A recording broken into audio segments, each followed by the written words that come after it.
Dear Patriots, before the news starts, please subscribe to our patriotic channel by clicking the subscribe button. Give us a thumbs up to this video. Don't forget to leave your opinion below in the comments section. Share the news on Facebook and Twitter so you friends see it. Thank you. Joe Biden accuses President Trump of dumbing down the nature of conversation. Joe Biden visited The View and attacked President Trump for his tweets against Senator Kirsten Gillibrand. Lightweight Senator Kirsten Gillibrand, a total flunky for Chuck Schumer and someone who would come to my office begging for campaign contributions not so long ago, and would do anything for them, is now in the ring fighting against Trump. Very disloyal to Bill and crooked used. Tweeted President Trump. The media immediately took Trump's comment in a sexual way. Mika Brzezinski said that it was literally sexual harassment.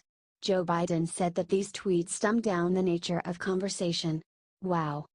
Let's take him, which is hard to do, I'm not being facetious, at his word that he would say the same thing about men. The idea that the president is so tone deaf not to understand how that phrase relative to a woman with his record, it almost doesn't matter. First of all, I think it's disgusting, said Biden. Our children are listening. Look, our leaders use the kinds of language that is used so often today. We not only dumb down the nature of the conversation, but we allow the seamy side of society to act as if it had a legitimate place, said Biden. I just hope there's some movement across the board here in raising the quality and tone of the discussion, said Biden.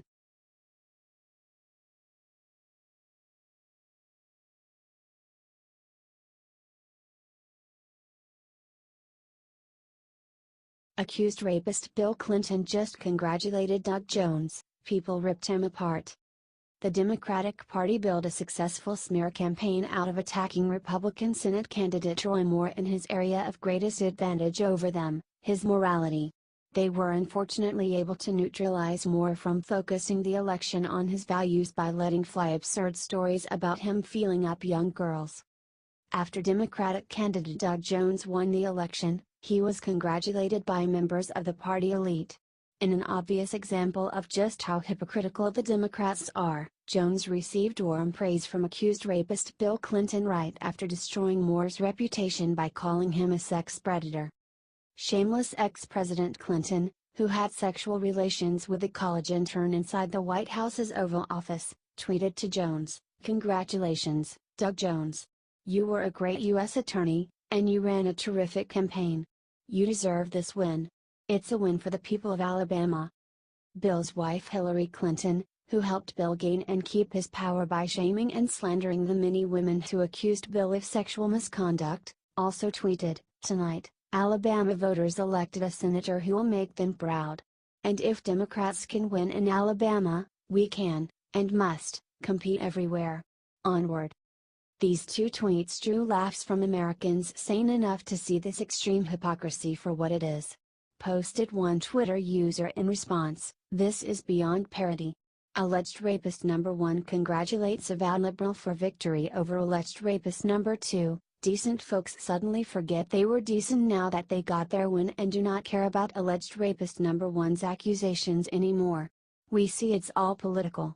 Another commented, "Oh dear God, Bill, you're the very last person who should make a response here. You were caught red-handed and lied. Please keep your mouth closed and your pants on for the sake of your family if you care, though you have proved they are not valuable to you already. Do you agree with them about Bill and Hillary?"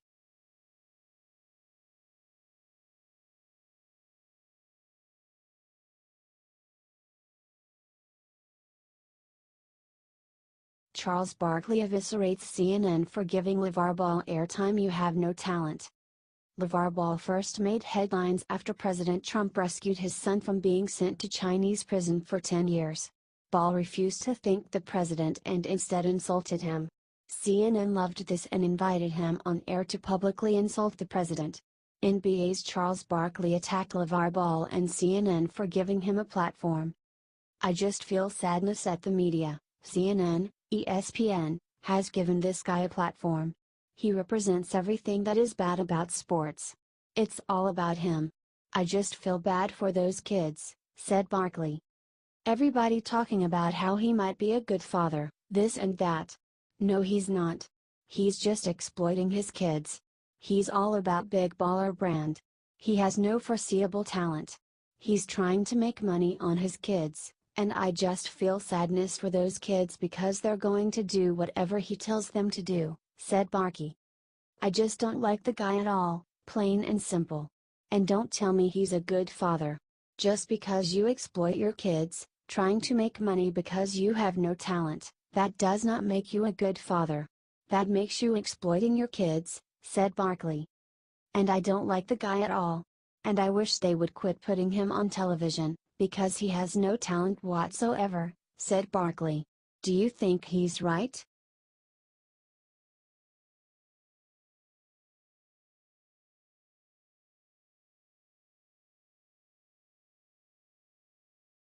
And Coulter exposes the shocking reason she secretly wanted Moore to lose.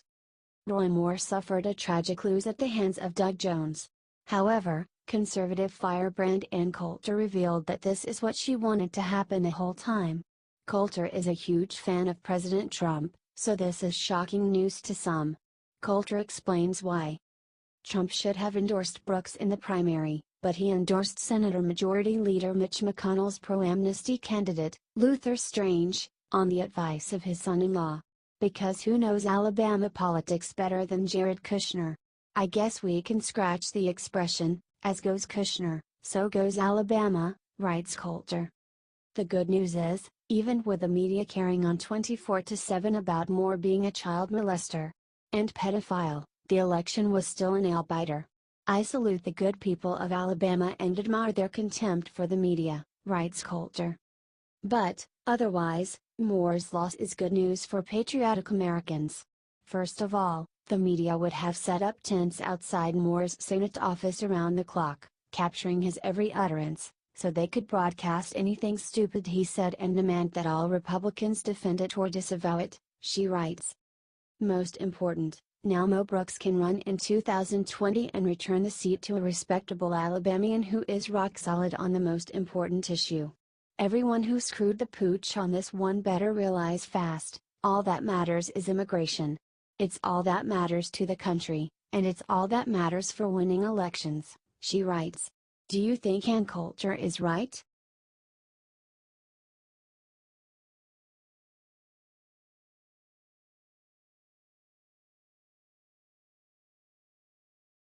Breaking: John McCain's condition just got a whole lot worse. John McCain was diagnosed with brain cancer earlier this year. However, he hasn't let that stop him from going out, voting in favor of Obamacare and more.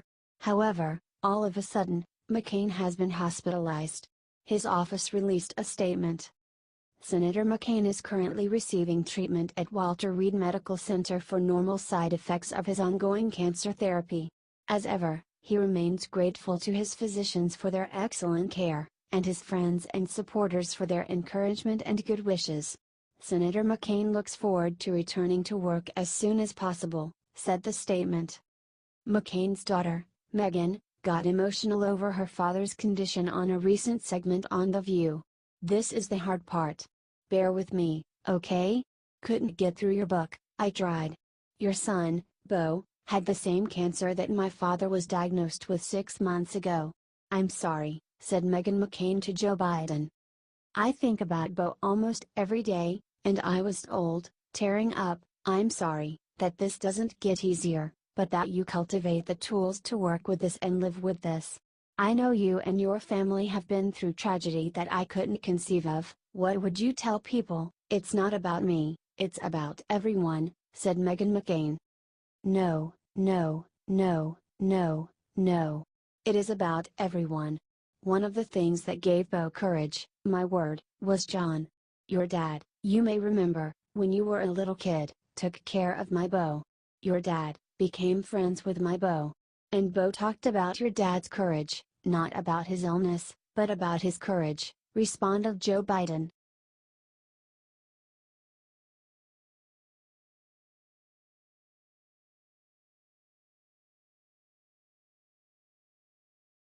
I was in pain. Cory Booker exposes how hurt he was by Al Franken resigning. Democratic Senator Cory Booker expressed how sad he was that Al Franken had to resign, just for groping some women. "I was in pain the day," described Booker, of the day that Al Franken gave his resignation speech. "When it comes to situations like the President of the United States, I mean, come on, there is clear and compelling evidence. There is the President himself speaking towards doing this behavior. There are numbers, over a dozen women that have come forward. And so, that's why I was in pain the day, listening to Al Franken's remarks," said Booker.